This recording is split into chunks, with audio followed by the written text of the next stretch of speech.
Bem-vindos ao nosso Falando Nisso de hoje, nesse canal YouTube, com a pergunta de encontro consigo mesmo. É o nome do nosso ouvinte, muito original. E que diz o seguinte: professor, faz sentido falar em autossabotagem? Autossabotagem é uma palavra assim do senso comum, né? Que no fundo agrega e unifica uma série de processos assim diferentes. Muitos tipos de autossabotagem, muitas maneiras, né? Da gente se interpretar dessa forma. Tem um caso clássico que o Freud descreveu em tipos de caráter dilucidados pela pesquisa psicanalítica, que é aqueles que fracassam quando triunfam. Né? Aqueles que a hora que chegam num determinado objetivo, que custou muito, que deu muito sacrifício, que eles lutaram muito para conseguir, por exemplo, um cargo muito alto numa empresa. E a hora que o sujeito chega lá, ele começa a fazer coisas que ele não fazia quando ele estava embaixo, ele começa a se sabotar, como você está dizendo, e às vezes acaba perdendo então aquela posição. Então o Freud interpreta que isso satisfaz um desejo de punição, isso tem que ver com a maneira como essa pessoa lida com a culpa e com a relação entre a culpa e o desejo, e frequentemente como isso tem que ver com ultrapassar alguém com quem a gente está medindo forças, em último caso, o pai ou alguma figura parental com quem você, enfim, edipianamente está lutando, e que, portanto, a hora que você vence, você dá um jeito de negar e de anular essa vitória, de forma a manter, assim, o pai no seu lugar, manter aquela figura de autoridade lá e manter-se também no lugar de filho, onde você está mais protegido, onde você inclusive se acostumou a viver. Muitas autossabotagens são incitadas quando a gente tem que passar da condição de filho para a condição de mãe, para a condição de pai, né? Quando a gente muda de posição ou muda de lugar. Mas há outros motivos para a gente olhar assim e sentir que há uma autossabotagem que, por exemplo, nos levariam assim à ideia de que é muito difícil e eventualmente angustiante cumprir um desejo. O desejo, diz lá o Lacan, ele tem que ver com a falta.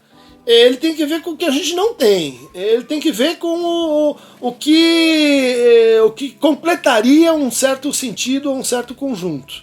Portanto, a falta, ela tem essa função organizativa pra gente. Quando eu não cheguei lá ainda, eu sei para onde eu vou.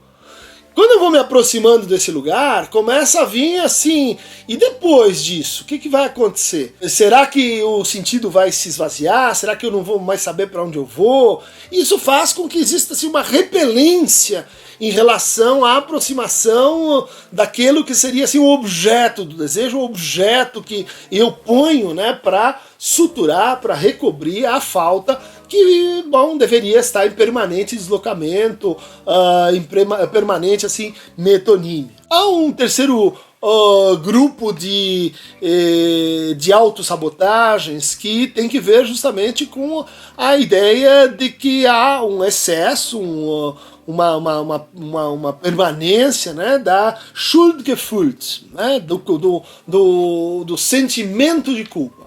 Há pessoas que desenvolvem uma curiosa relação com a culpa, de tal maneira assim que elas não conseguem viver sem isso. Elas extraem da culpa um tipo paradoxal de satisfação que o Lacan chamou de gozo. Elas precisam estar assim em estado de infração. Seja infração em relação aos outros, seja infração em relação a si, seja em dívida em relação ao Estado, e assim por diante. Né? Então, nesse caso, são aquelas pessoas que acabam inviabilizando realizações na sua vida, mas que a gente olha e diz assim, são só fracassos, e por outro lado a gente diz, não, elas estão satisfazendo, mantendo, né, essa vida que goza com a culpa, que goza com a insuficiência, que goza com a impotência. Esse seria, então, o quarto grupo, a quarta família de sabotadores. Quando a gente fala em sabotador, a imagem que vem é o quê? Alguém que entra por trás das linhas inimigas, procura lá a linha de trem, coloca uma bomba e sai fora, né? Ou seja, sabotar é o oposto de guerra franca, guerra aberta, conflito armado. O sabotador, ele age na surdina, ele age assim, no escuro, ele vai com uma vestimenta camuflada. Isso tem que ver com a escolha dessa palavra, né? Tem que ver com o fato de que nesse quarto grupo a gente tem assim uma espécie de guerra simulada com o outro. Então são pessoas que se atacam, mas no fundo elas estão atacando o outro. Por exemplo, minha mãe queria muito, mas muito, seria assim a realização do sonho dela que eu entrasse nessa faculdade. Estranhamente, na hora da prova, eu vacilo e erro algumas questões que são fáceis, que eu sabia e etc.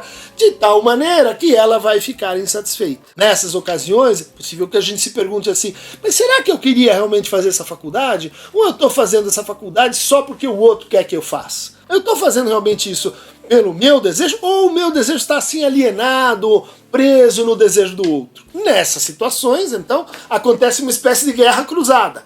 E eu me ataco, mas na verdade aquilo é uma mensagem, né? Uma mensagem que muitas vezes nem chega para o outro, que está sabotando as linhas de trem, que está explodindo algo no campo do outro.